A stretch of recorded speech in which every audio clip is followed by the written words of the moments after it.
याद रखिए, पैसा आपका है, आप कहीं लगाने वाले हैं तो आपको मैक्सिमम बेनिफिट मिलना चाहिए और इसका आपको सबसे ज्यादा अधिकार है। Instead of just going by the words of an adviser, आप खुद चीजों को रिव्यू करें और अपने फाइनेंशियल स्टेबिलिटी को और स्ट्रांग करें, अपनी वित्तीय बुद्धि बढ़ाएं, अपने फाइनेंशियल आईक्यू बढ़ाएं, अमीर बने, समृद्ध बने।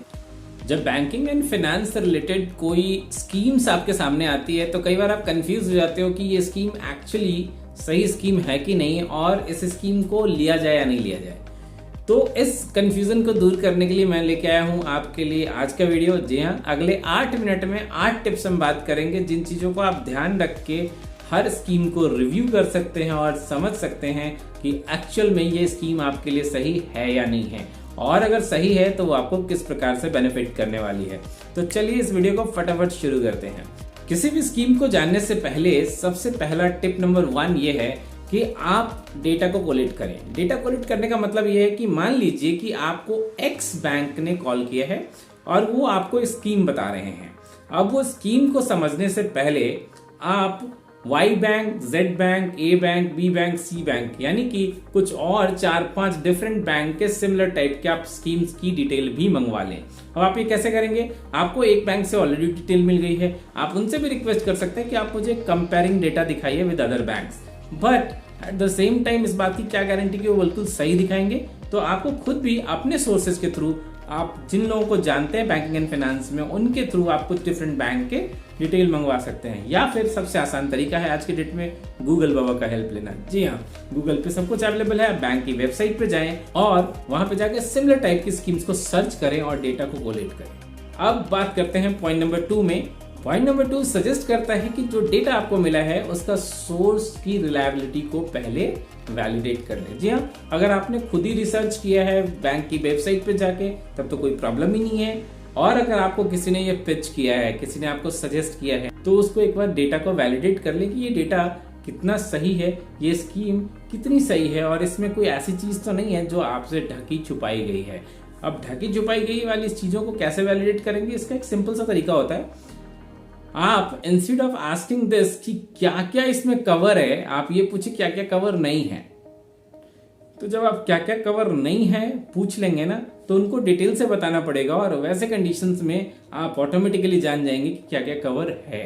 डेटा कलेक्ट करने के बाद और उसे वैलिडेट करने के बाद the third thing which is important that understand the concept. आप जिस स्कीम को समझना चाह रहे हैं, मान लीजिए कि आप एक इंश्योरेंस प्लान लेने वाले हैं, या फिर मान लेते हैं कि आप एक इन्वेस्टमेंट प्लान लेने वाले हैं, तो उस इन्वेस्टमेंट प्लान की सबसे पहले कॉन्सेप्ट को समझे। कॉन्सेप्ट को समझने का मतलब यह है कि उसमें क्या रेट ऑफ इंटरेस्ट मिलेगा आपको, क्या क्या बेनिफिट होंगे, उसका टेन्योर क्या होगा, उसकी मैच्योरिटी बेनिफिट क्या होगी, नॉमिनी को बेनिफिट क्या मिलेगा, और इफ इन केस बीच में ही आपको रोकना पड़ता है, स्कीम को विड्रॉ करना पड़ता है, इन्वेस्टमेंट स्कीम को रोक देना पड़ता है, तो ऐसी स्थिति में आपको उसके क्या बेनिफिट्स मिलेंगे। ये सारी चीजों को डिटेल से समझे और साथ में इसे दूसरे के साथ कंपेयर भी करें। आगे बढ़ते हैं टिप नंबर 4 में। इन सब को जानने के बाद आप फैक्ट की जांच पड़ताल करें। फैक्ट की जांच पड़ताल से मतलब यह है कि आप जिस सोर्स से आपने डेटा प्राप्त किया है, आप उनको बोल सकते हैं कि आप प्लीज कुछ पहले मैच्योर हुए बेनिफिट्स के बारे में बताइए। इससे पहले कोई सिमिलर टाइप का केस अगर आपने हैंडल किया है तो उस केस की मैच्योरिटी बताइए। मतलब कि एक्चुअल में जो कमिटमेंट दिया जा रहा है उसके बदले जो मैच्योरिटी मिल रही है वो सेम मिल रही है या नहीं मिल रही है, या फिर आप अपने केस से मिलते जुलते दूसरे केसेस की केस स्टडी आप उनसे मांग सकते हैं। जब आपको केस स्टडी मिल जाए उसको विस्तार से समझिए, देखिए और फिर डिसीजन लीजिए। आगे बढ़ते हैं सजेशन नंबर 5। सजेशन नंबर 5 कहता है कि जो स्कीम आप लेने वाले हैं, जो प्लान आप लेने वाले हैं, उसके रिगार्डिंग गवर्नमेंट के डायरेक्टिव्स क्या कहते हैं, इसको समझने की कोशिश करें। जो कुछ भी एक आपको एडवाइजर समझा रहा है, जरूरी नहीं कि वो सब सही हो सकता है वो सही भी हो, लेकिन ये आधी अधूरी इंफॉर्मेशन भी हो सकती है। इसलिए इंपॉर्टेंट ये है कि आप उन चीजों की गवर्नमेंट स्कीम क्या कहती है उसे वैलिडेट कर ले, और उससे रिलेटेड जो रिपोर्ट्स हैं, मीडिया रिपोर्ट्स क्या कहते हैं, गवर्नमेंट रिपोर्ट्स क्या कहते हैं, उसको भी एक बार स्टडी कर ले। अगर आप स्टडी कर लेंगे तो आपका कॉन्फिडेंस लेवल हाई होगा। आगे बढ़ते हैं जो आप स्कीम या इन्वेस्टमेंट प्लान लेने वाले हैं, इसमें सजेशन नंबर 6 पे। सजेशन नंबर 6 कहता है कि आर्गुमेंट को समझने की कोशिश करें। आर्गुमेंट का मतलब क्या है कि एक तरफ स्कीम के बहुत सारे पॉजिटिव बातें होती हैं, वहीं तरफ हर स्कीम के अंदर, हर प्लान के अंदर कुछ ना कुछ नेगेटिव चीजें भी होती हैं।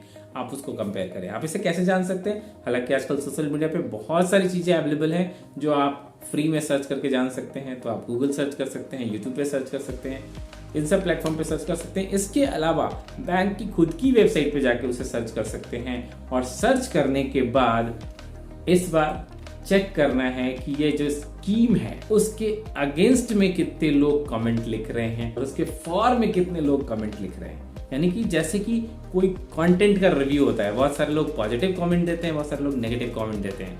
जब आप किसी ई कॉमर्स वेबसाइट पे जाके कोई सामान खरीदते हैं तो खरीदने से पहले आप उसमें रिव्यूज देखते हैं, कमेंट देखते हैं। तो पॉइंट नंबर 5 भी यही सजेस्ट करता है कि आप उस स्कीम या उस प्लान को लेने से पहले लोगों के, आम जनता के रिव्यूज को पढ़ें, आम जनता के रिव्यूज को समझने की कोशिश करें कि आखिर इसके बारे में बाकी लोगों की क्या राय है। अगर आप ये चीजें समझ लेंगे तो आप अपनी जरूरत के हिसाब से उसे कंपेयर कर पाएंगे, क्योंकि एक ही स्कीम अलग अलग लोगों के लिए अलग अलग जरूरतें पूरी कर सकता है। जिस व्यक्ति को जो जरूरत है उसके अनुसार उसके कमेंट्स पढ़ें और फिर रिव्यू करके आगे बढ़ें। आगे बढ़ते हैं सजेशन नंबर 7 में। सजेशन नंबर 7 कहता है कि अगर आप इस प्लान को लेते हैं, अगर आप इस स्कीम को लेते हैं, इस इन्वेस्टमेंट प्लान को लेते हैं, तो इससे आपको पर्सनली क्या बेनिफिट होने वाला है। क्या ये ऑर्गेनाइजेशनल लेवल पे आपको टैक्स में भी बेनिफिट देगा या क्या कोई अलग स्कीम्स में ये बेनिफिट देगा जिसमें आपकी फाइनेंशियल स्टेबिलिटी और स्ट्रांग होगी। इसलिए इस बात को अति महत्वपूर्ण तरीके से रिव्यू कीजिए और आगे बढ़िए। यहाँ आगे बढ़ते हैं अंतिम पड़ाव पे, सजेशन नंबर 8। जैसा कि मैंने शुरू में बोला था, 8 मिनट में सीखेंगे 8 बेहतरीन टिप्स।